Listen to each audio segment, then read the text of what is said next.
అందరికీ నమస్కారం. నేను మీ హేమా సుబ్రహ్మణ్యన్. హోమ్ కుకింగ్ తెలుగుకి స్వాగతం. కాబోలి చన్నాతో మనం యూజువల్గా చేసేది ఆ ఫేమస్ అయిన చన్నా మసాలా. కానీ ఇవాళ నేను ఒక డిఫరెంట్ రెసిపీ చూపించబోతున్నాను. ఇది పిండి చోలే. ఈ రెసిపీలో మసాలా చాలా డిఫరెంట్గా ఉంటుంది. ఇది చాలా టేస్టీగా ఉంటుంది. రండి ఇప్పుడు ఈ రెసిపీ ఎలా చేయాలో చూద్దాం. ఈ రెసిపీ చేయడానికి ముందుగా రాత్రంతా నానబెట్టిన 1 కప్ కాబూలీ చన్నాని ప్రెషర్ కుక్కర్లో వేస్తున్నాను. కుక్కర్కి మూత పెట్టి పొయ్యిని మీడియం ఫ్లేమ్లో ఉంచి 5-6 విజిల్స్ వచ్చేంత వరకు ఉడికించాలి.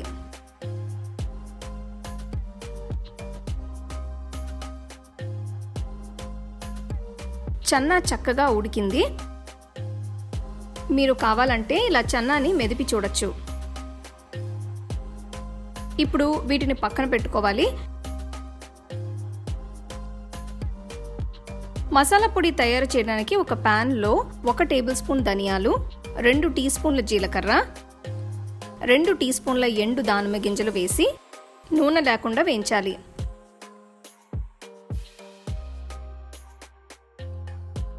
ఇవి బాగా చల్లారిన తర్వాత ఒక మిక్సర్ జార్లో వేసి పొడి పెట్టుకోవాలి.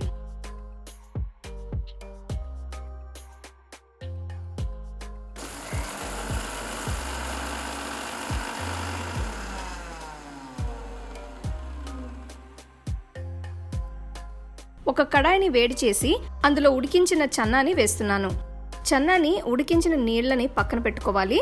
ఇందులో 1/2 టీ స్పూన్ ఉప్పు, 1/2 టీ స్పూన్ పసుపు, 1 టీ స్పూన్ కాశ్మీరీ ఎండు కారం, 2 టీ స్పూన్ల ఫ్రెష్గా పట్టిన మసాలా పొడి, 1/2 టీ స్పూన్ గరం మసాలా పొడి, 1 టీ స్పూన్ ఆమ్చూర్ పొడి, కొద్దిగా మిరియాల పొడి వేసి బాగా కలపాలి.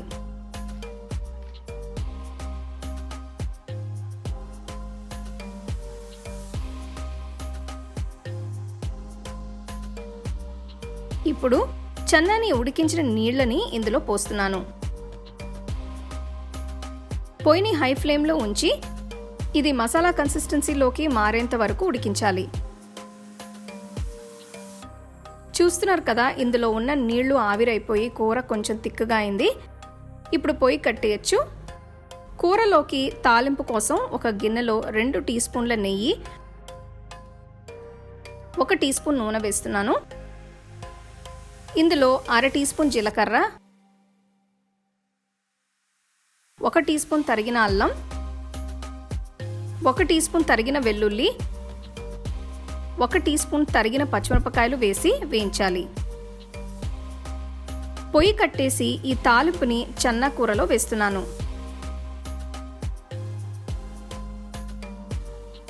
ఇదంతా ఒక్కసారి కలపాలి. పిండి చోలే తయారైపోయింది కాబట్టి చివరగా తరిగిన కొత్తిమీర వేస్తున్నాను.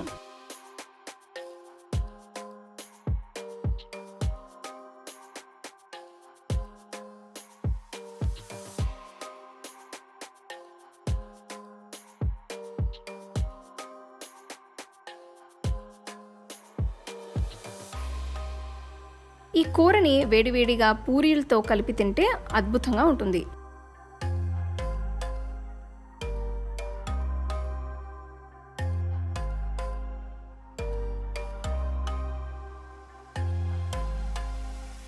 చూసారు కదా, మనం యూజువల్గా చేసే చన్నా మసాలా కంటే కూడా పిండి చోలే కొంచెం డిఫరెంట్గా ఉంది. దీంట్లో ఫ్లేవర్స్ మొత్తం మసాలాలోనే ఉందన్నమాట. చాలా డిఫరెంట్గా ఉంటుంది. సో మీరు చేసే ముందు కంపల్సరీగా ఎండిన దానిమ్మ గింజలు ఈ రెసిపీకి మస్ట్ అనమాట. సో ఉండేట్టు చూసుకోండి. నేను పూరితో సర్వ్ చేశాను. మీరు రోటీ, ఫుల్కా, జీరా రైస్ ఇలాంటివి కూడా మీరు సైడ్ డిష్గా మీరు సర్వ్ చేసుకోవచ్చు.